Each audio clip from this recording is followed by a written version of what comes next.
시편 69편 19절부터 36절 말씀인데, 읽는 것은 19절부터 29절까지 읽도록 하겠습니다.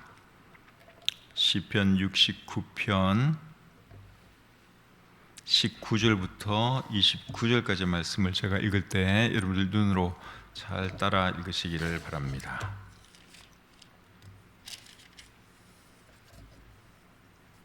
주께서 나의 비방과 수치와 능욕을 아시나이다. 나의 대적자들이 다 주님 앞에 있나이다. 비방이 나의 마음을 상하게 하여 근심이 충만하니, 불쌍히 여길 자를 바라나 없고 긍휼히 여길 자를 바라나 찾지 못하였나이다. 그들이 쓸개를 나의 음식물로 주며 목마를 때에는 초를 마시게 하였사오니, 그들의 밥상이 올무가 되게 하시며 그들의 평안이 덫이 되게 하소서. 그들의 눈이 어두워 보지 못하게 하시며 그들의 허리가 항상 떨리게 하소서. 주의 분노를 그들의 위에 부으시며 주의 맹렬하신 노가 그들에게 미치게 하소서. 그들의 거처가 황폐하게 하시며 그들의 장막에 사는 자가 없게 하소서. 무릇 그들이 주께서 치신 자를 핍박하며 주께서 상하게 하신 자의 슬픔을 말하였사오니, 그들의 죄악에 죄악을 더하사 주의 공의에 들어오지 못하게 하소서. 그들을 생명책에서 지우사 의인들과 함께 기록되지 말게 하소서. 오직 나는 가난하고 슬프오니 하나님이여 주의 구원으로 나를 높이소서. 아멘. 오늘은 시편 69편에 있는 말씀 전반적으로 살펴보면서 가난하고 슬픈 자가 드리는 기도, 이런 제목으로 말씀드리기를 원합니다. 방금 읽은 말씀 29절에 보시면 오직 나는 가난하고 슬프오니 하나님이여 주의 구원으로 나를 높이소서, 이런 말씀이 있습니다. 이 말씀에 착안해서 가난하고 슬픈 자가 드리는 기도, 이것이 오늘 아침에 나눌 말씀의 제목입니다. 시편 69편은 다윗이 지은 시입니다. 언제 어떤 상황에서 이 시를 기록했는지 우리가 알 수 없지만 큰 고난 가운데서 기록한 것은 확실합니다. 고난에는 종류가 있는데 다윗은 지금 사람들 때문에 많은 고난을 당하고 있습니다. 19절을 보시면 주께서 나의 비방과 수치와 능욕을 아시나이다. 나의 대적자들이 다 주님 앞에 있나이다. 여기 보면 나의 대적자들, 이런 표현이 나오죠. 그러니까 다윗에게는 지금 적들, 원수들이 많이 있는 것을 우리가 알 수 있죠. 그 대적자들이 다윗을 비방하고 모욕하고 능욕하고 있었습니다. 그 다음에 바로 앞에 있는 18절 보겠습니다. 내 영혼에게 가까이 하사 구원하시며 내 원수로 말미암아 나를 속량하소서. 여기도 보시면 원수라는 단어가 나오죠. 우리 성경에는 단수형을 썼지만 원래는 원수들, 이렇게 하는 것이 맞습니다. 많은 원수들이 지금 다윗을 힘들게 하고 있습니다. 그 다음에 4절을 보겠습니다. 까닭없이 나를 미워하는 자가 나의 머리털보다 많고 부당하게 나의 원수가 되어 나를 끊으려 하는 자가 강하였으니 내가 빼앗지 아니한 것도 물어주게 되었나이다. 방금 읽은 이 말씀 보니까 다윗을 미워하고 죽이려는 사람들이 머리털보다 더 많다고 말씀하고 있습니다. 한두 사람이 다윗을 괴롭히는 것이 아니라 수많은 사람들이 다윗을 미워하고 다윗을 죽이려고 애쓰는 것을 우리가 알 수 있죠. 다윗이 여러분 언제 이런 일을 당했는지는 우리가 정확하게 알 수 없지만 사울 왕에게 쫓겨다닐 때, 아니면 압살롬을 피해 달아날 때 이런 일을 경험하지 않았는가 생각이 됩니다. 한번 생각을 해보십시오. 많은 사람이 나를 미워하고 나를 죽이려고 한다면 얼마나 두렵고 떨리겠습니까? 그 심적 고통이란 이루 말할 수 없겠죠.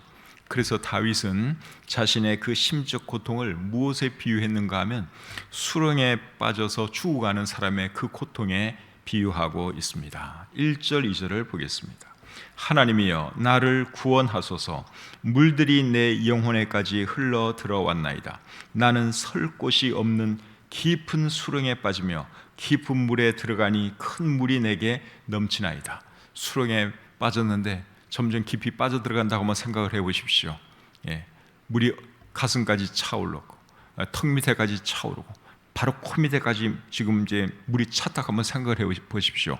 그 고통, 그 두려움, 그거 어떻게 감당할 수가 있겠어요? 지금 다윗이 자기 자신이 그렇다는 것입니다. 수렁에 빠져서 온몸이 자기를 이제 덮을 곧 죽을지도 모르는 그런 상황이라고 다윗이 여기서 말씀하고 있습니다. 이럴 때 누가 좀 도와주면 얼마나 좋겠어요. 누가 손을 척 내밀어 가지고 수렁에서 이렇게 건져내주면 정말 좋지요. 그런데 그럴 사람이 없다는 것입니다. 20절을 보겠습니다. 비방이 나의 마음을 상하게 하여 근심이 충만하니 불쌍히 여길 자를 바라나 없고 긍휼히 여길 자를 바라나 찾지 못하였나이다. 아무도 다윗을 불쌍히 여겨주지를 않습니다. 다윗에게 긍휼을 베풀어 주지를 않습니다. 손을 내밀어 주지 않고 도와주지를 않습니다. 참 가슴 아픈 일이죠. 죽이려고 하는 사람이 많은 것도 참 괴롭고 힘든 일인데 아무도 도와주는 사람이 없다는 것입니다. 얼마나 슬픈 일이에요. 다윗에게는 형들도 많이 있었습니다. 근데 그 형들도 전혀 도움이 되지를 않았습니다. 자, 8절을 보겠습니다. 내가 나의 형제에게는 객이 되고 나의 어머니의 자녀에게는 낯선 사람이 되었나이다. 형제들이 많이 있었지만 그 형제들도 자기를 객처럼 남처럼 그렇게 대하고 있었다. 전혀 도움을 주지 못했다 하는 것이 여기 기록되어 있습니다. 이런 상황에서 다윗이 무엇을 했을까요? 하나님께 기도했습니다. 13절 14절 보겠습니다. 여호와여 나를 반기시는 때에 내가 주께 기도하오니 하나님이여 많은 인자와 구원의 진리로 내게 응답하소서. 나를 수렁에서 건지사 빠지지 말게 하시고 나를 미워하는 자에게서와 깊은 물에서 건지소서. 다윗이 바라볼 분은 하나님밖에 없었습니다. 형제들도 안 도와주고 아무도 도와주지를 않아요. 오직 바라볼 분은 하나님밖에 안 계셨어요. 그래서 하나님께 도와달라고 살려달라고 기도한 것이죠. 다윗이 하나님께 기도한 이유, 기도한 근거는 뭐였는가 하면 하나님은 인자와 구원의 하나님이었기 때문에 그렇습니다. 13절에 보면 인자와 구원이라는 표현이 나오죠. 다윗에게 하나님은 그런 분이었습니다. 그러니까 의지할 분은 하나님밖에 없는 것이죠. 16절 보겠습니다. 여호와여 주의 인자하심이 선하시오니 내게 응답하시며 주의 많은 긍휼에 따라 내게로 돌이키소서. 여기도 보면 인자, 긍휼 이런 단어들이 눈에 들어오죠. 그래서 다윗은 하나님의 인자하심과 긍휼하심을 바라보면서 하나님께 기도로 나아갔던 것이죠. 사랑하는 성도님 여러분, 여러분 삶에도 어렵고 힘든 일이 있으면 하나님께 기도하시기를 바랍니다. 다른 사람들이 여러분들 안 도와줘도 하나님은 여전히 여러분들을 사랑하고 계시고 여러분들에게 관심을 가지고 계십니다. 참 인자가 많으시고 긍휼이 많으신 우리 하나님께 여러분들이 기도하시면 하나님께서 들어주시고 또 하나님의 때에 이루어 주실 것을 믿습니다. 자, 다윗이 구체적으로 어떤 기도를 드렸는지 21절부터 25절 보겠습니다. 그들이 쓸개를 나의 음식물로 주며 목마를 때에는 초를 마시게 하였사오니 그들의 밥상이 올무가 되게 하시며 그들의 평안이 덫이 되게 하소서. 그들의 눈이 어두워 보지 못하게 하시며 그들의 허리가 항상 떨리게 하소서. 주의 분노를 그들의 위에 부으시며 주의 맹렬하신 노가 그들에게 미치게 하소서. 그들의 거처가 황폐하게 하시며 그들의 장막에 사는 자가 없게 하소서. 다윗이 드린 기도의 내용은 뭡니까? 나를 힘들게 하는 사람들, 나를 괴롭게 하는 사람들 하나님 망하게 해주십시오. 저주하는 그런 내용입니다. 다윗을 얼마나 힘들게 했으면 여러분 다윗이 이런 기도를 했겠습니까? 하나님 저들의 눈을 멀게 해주시고 저들의 허리를 하나님 꺾어주시고 제대로 펴지도 못하게 해주시고 저들의 집안이 쫄딱 망하게 해주십시오. 다윗이 여러분 얼마나 힘들었으면, 그들이 얼마나 미웠으면 이런 기도를 했겠습니까? 이해가 되시죠? 이런 일 당하면 누구라도 이런 기도 할 수밖에 없습니다. 사실 우리 신약에서 우리 주님이 우리에게 가르쳐 주는 것은 용서하라, 원수를 사랑하라 하는 건데 막상 이런 일 당하면 그게 쉽지가 않아요. 이런 기도 저절로 나올 수밖에 없습니다. 근데 21절에 보니까 예수님과 조금 관련 있어 보이는 표현이 나오죠. 그들이 쓸개를 나의 음식물로 주며 목마를 때에는 초를 마시게 하였다 하는 표현이 나오는데, 마태복음 27장 34절과 48절에 보면 예수님이 십자가에 달렸을 때 사람들이 예수님에게 쓸개탄 포도주를 주고 그리고 신포도주를 주었죠. 물론 예수님이 마시지 않으셨는데, 이제 이런 말씀은 예수님께서 당할 일을 미리 보여주시는 말씀이다, 그렇게 우리가 이해할 수 있습니다. 다윗의 기도는 26절 이하에도 계속되고 있습니다. 26절부터 28절 보겠습니다. 무릇 그들이 주께서 치신 자를 핍박하며 주께서 상하게 하신 자의 슬픔을 말하였사오니 그들의 죄악에 죄악을 더하사 주의 공의에 들어오지 못하게 하소서. 그들을 생명책에서 지우사 의인들과 함께 기록되지 말게 하소서. 26절 말씀을 표준 세번역은 이렇게 번역하고 있습니다. 그들은 주께서 매질하신 사람을 새삼스레 핍박하며 주님께 맞은 그 아픈 상처를 덧쑤시고 다닙니다. 그리고 28절에 보시면 그들을 생명책에서 치워달라 하는 그런 기도도 하고 있습니다. 생명책에서 그 이름이 없어지면 결국 그 사람은 어떻게 되는 거죠? 지옥 가는 거잖아요. 생명책에 이름이 기록된 사람은 천국 가고 그렇지 못한 사람은 지옥에 간다고 우리 성경이 말씀하고 있는데, 그들을 생명책에서 치워달라 하는 이 말은 하나님 그들을 지옥에 보내주세요, 그런 기도 내용이죠. 다윗이 얼마나 힘들었으면, 그 사람들이 얼마나 다윗을 괴롭게 하고 못되게 했으면 하나님 그 인간들 지옥에 보내주세요, 그들의 이름을 생명책에서 제하여 주세요, 그렇게 기도를 했겠습니까? 저주 중에서 제일 심한 저주가 이 저주라고 생각합니다. 죽어버려라, 이거는 약과고 지옥 가라는 거, 이게 여러분 얼마나 큰 저주입니까? 근데 다윗이 그런 저주를 지금 그의 원수들에 대해서 하고 있는 것이죠. 우리나라 욕 중에는 지옥 가라 이런 욕은 없는 것 같아요. 근데 미국 사람들이 하는 욕 중에는 go to hell 이게 있습니다. go to hell, 지옥에나 가라. 지금 다윗이 그렇게 저주하는 거예요. 그 인간들, 그 못된 인간들 하나님 지옥에나 보내주세요, 그렇게 저주를 하는 것이죠. 29절 말씀 계속 보겠습니다. 오직 나는 가난하고 슬프오니 하나님이여 주의 구원으로 나를 높이소서. 극심한 고통 가운데서 다윗이 바라올 분은 하나님밖에 안 계셨습니다. 그래서 하나님께 기도하는 것이죠. 우리도 살다 보면 고통스러울 때가 있습니다. 그럴 때 우리도 다윗이 했던 것처럼 하나님을 바라보고 하나님께 기도할 수 있기를 바랍니다. 하나님께 기도하면 하나님이 들어주시고 하나님의 때에 응답해 주십니다. 13절 말씀 보겠습니다. 13절. 여호와여 나를 반기시는 때에 내가 주께 기도하오니 하나님이여 많은 인자와 구원의 진리로 내게 응답하소서. 13절에 보니까 독특한 표현이 나옵니다. 나를 반기시는 때에, 하나님께서 나를 반기시는 때에 내 기도를 들어주십시오, 그렇게 기도를 하고 있죠.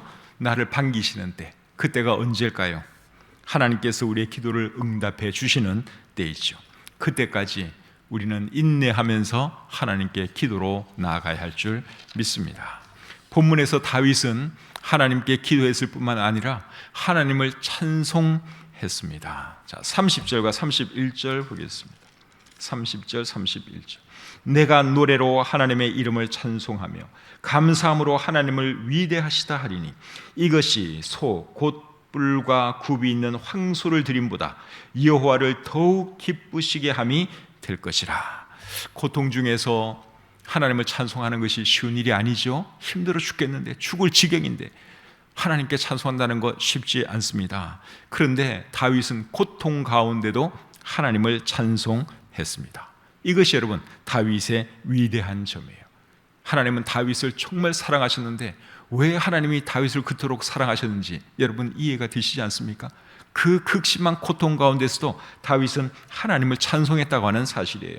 30절 다시 보겠습니다. 내가 노래로 하나님의 이름을 찬송하며 감사함으로 하나님을 위대하시다 하리니 이것이 소 곧 뿔과 굽이 있는 황소를 드림보다 여호와를 더욱 기쁘시게 함이 될 것이라. 그래서 힘들고 어려울 때 기도와 함께 뭘 해야 되는가 하면 하나님을 찬송해야 하는 것입니다. 우리가 하나님을 찬송하면 하나님이 여러분 얼마나 기뻐하시는지 모릅니다. 찬송하면서 기도하면 기도도 더 잘 들어주지 않겠습니까? 힘들다고 계속 울기만 하고 징징대기만 하는 사람보다는 그 극심한 고통 가운데서도 하나님을 찬양하고 하나님께 영광 돌린다면 하나님께서 그런 사람의 기도는 훨씬 더 잘 들어주시죠. 하나님께서 우리의 찬송을 얼마나 잘 들어주시는지, 얼마나 기뻐하시는지 여기 보면 하나님께서 황소를 우리가 하나님께 황소 드리는 것보다 더 기뻐하신다고 말씀하고 있습니다. 하나님은 그렇게 찬송받는 것을 좋아하세요. 여러분, 황소 한 마리가 요새 얼마인지는 제가 잘 모르겠는데 굉장히 비싸겠죠. 근데 황소로 하나님께 제사 드리는 것보다 하나님께 찬송하는 것을 우리 하나님은 더 기뻐하신다는 거예요.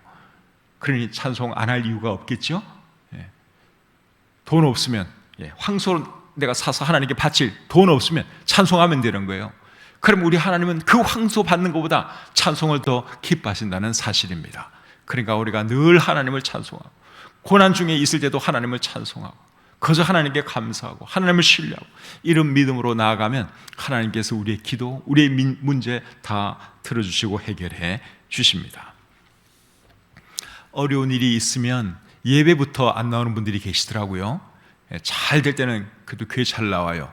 근데 시련이 닥치고 힘든 일이 있으면 교회 출석 안 하는 분들이 계십니다. 그런 분들은 되게 어리석은 분들이에요. 역으로 하셔야 돼요. 힘들수록 고통스러울수록 더 예배 나오셔야 돼요.